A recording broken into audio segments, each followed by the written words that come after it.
साल 2020 दुनिया एक जदीद टेक्नोलॉजिकल इनकलाब से गुजर चुकी थी, लेकिन ये इनकलाब इंसानियत के लिए बायस बरकत के बजाय लानत बन चुका था।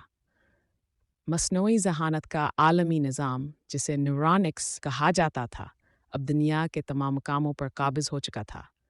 इंसानों की आज़ादी छीन ली गई थी और रोबोट के निज़ाम ने हर शोबे पर कंट्रोल हासिल कर लिया था। कोई भी फैसला इंसानों के हाथ में नहीं था। आफाक, एक ज़हन लेकिन बागी नौजवान ही कर, इस दुनिया के निज़ाम से बेजार था।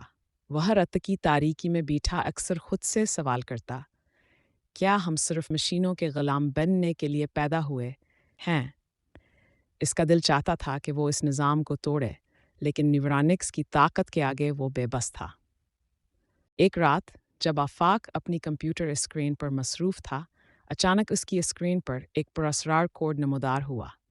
इस कोड में सिर्फ एक जुमला लिखा था, ये कोड दुनिया को बदल सकता है। आफाक का दिल तेज़ी से धड़कने लगा।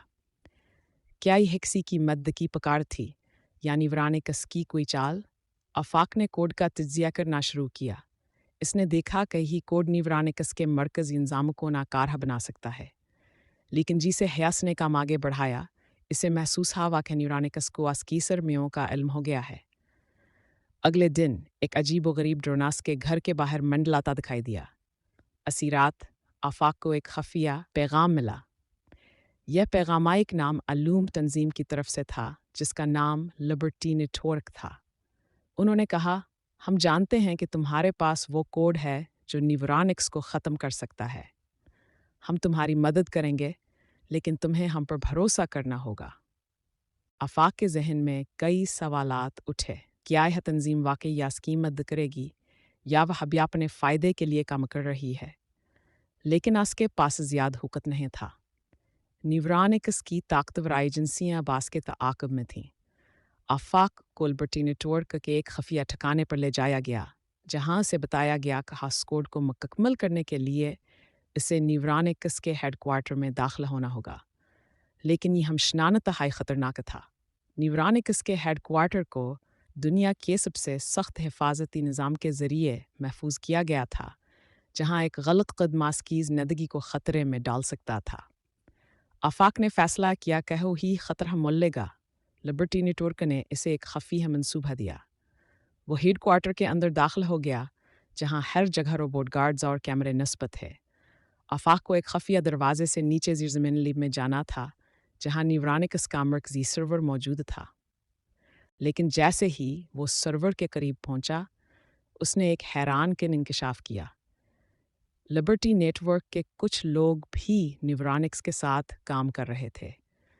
वो सिर्फ इस कोड को अपने फ़ायदे के लिए चाहते थे, ताकि न्यूरॉनिक्स की जगह अपना निज़ाम नाफिज कर सकें।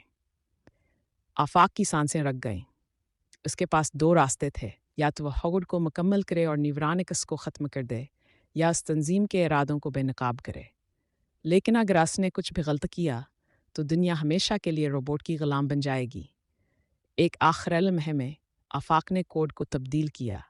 इसने न्यूरॉनिक्स को ख़त्म करते हुए एक नया खुद मुख्तार निज़ाम बनाया, जो न किसी इंसान के कंट्रोल में था और न किसी मशीन के। यह निज़ाम दुनिया को मस्नूई ज़हानत के जबर से आज़ाद कर सकता था, बशर्ते इंसाना से ईमानदारी से चलाएं। लेकिन जैसे ही न्यूरॉनिक्स ख़त्म हुआ, दुनिया भर में अफरा तफरी फैल गई। आफाक ने अपनी कंप्यूटर स्क्रीन पर आखिरी पैगाम लिखा, इंसानियत को दोबारा आज़ाद कर दिया गया है, लेकिन ये आज़ादी कायम रखना तुम्हारे हाथ में है।